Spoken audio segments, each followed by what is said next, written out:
Good morning students, how are you all? I hope you all are healthy and fit.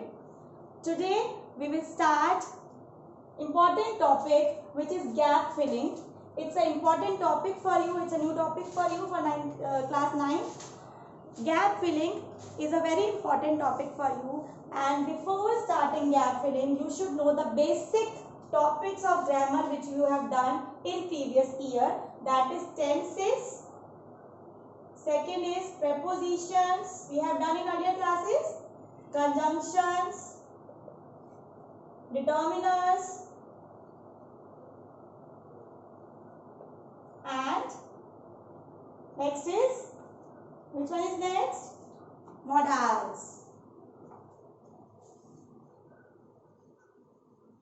I hope these all 5 topics are clear to you, because before starting gap filling it should be in your mind that what are tenses, how many kinds of tenses are there, prepositions, conjunctions, determiners and modals. Tenses are of 3 types, you know very well, present, past and future. You have to learn all the rules of tenses before starting gap filling. Prepositions, you know what is preposition. Prepositions are the words which are used before noun or pronoun. Conjunctions are called joining words, or you can say connectors. Determiners, a, an and the, you know very well what are determiners. And modals. Modals are also can, could, may, might, all are these modals. Now, before starting this topic, before doing exercise, I want to tell you the rules of gap filling. First of all, number 1 rule is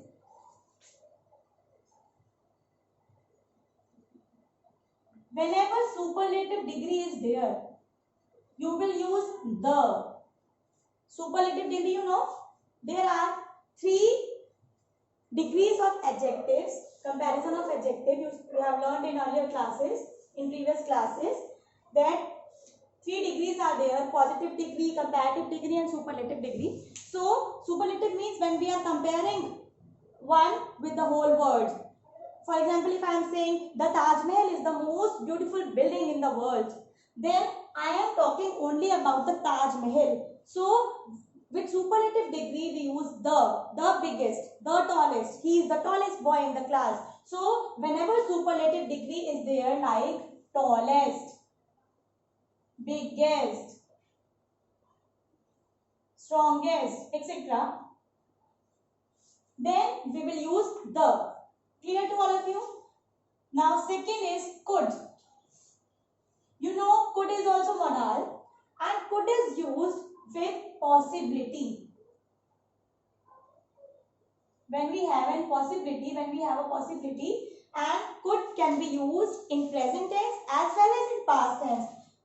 Although it is a past of can, you know very well could is the past tense of can, but it can be used in present tense also sometimes. For example, if I am saying this could be very harmful for us, this could be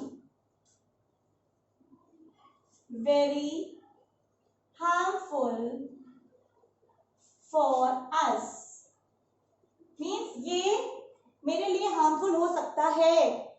It is in present tense. Then we can say that could can be used in present as well. Now, number 3, must. Must is also modal, you know very well, but must is used with necessity, or we can say compulsion. You must be in proper uniform. If I say this sentence, you must be in proper uniform. You must be on time in the class. So, must is used for compulsion when something is necessity, compulsory. Next is when police is there. When the word police is there, with police we always use plural verb. But if whenever there is any proper noun before police, for example, we can say Mumbai police, Haryana police, Rohtak police, Delhi police. If proper noun is there before police, then we will use singular verb. Keep in mind. Keep this thing in mind. Then whenever proper noun, you know what are nouns. Proper noun and special noun, when some special name is there before police, then we will use singular verb. I hope it is clear to you. Now, number 5, who. Who is used before helping verb. Who are you? Helping verb plus mean verb plus object. Who is used before helping verb. Who are you? Okay, then are, is, are, am, was, were, has, have, these are helping verbs. These are called helping verbs. Why they are called helping verbs? Because they help the main verb in a sentence. Before, if helping verb is not there, then the sentence is not complete. Now, next rule is, better write down the things in your notebook. Otherwise, everything will be skipped from your mind. Write down the things, whatever I am writing, the rules, write down in your notebook. It should be written in your notebook. I will check your notebook when the school will reopen. Now, next rule is from. From. What is from? It's a conjunction, preposition. What is this? From is, what is from? From is preposition. From, when something is coming from any source, or we can say in Hindi, say, from. The light is coming from the room. The light is coming from the room. Room से light आ रही है.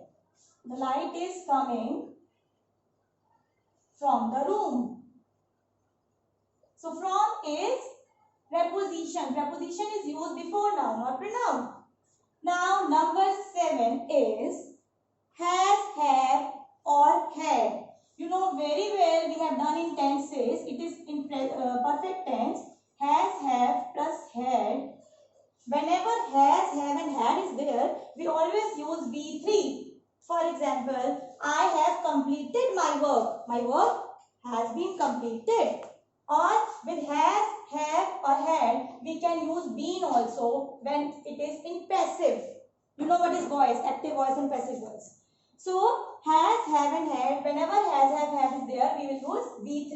V3, you know, third form of verb. Just like completed, finished, eaten, etc.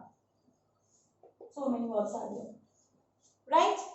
Now, next is, the last rule is,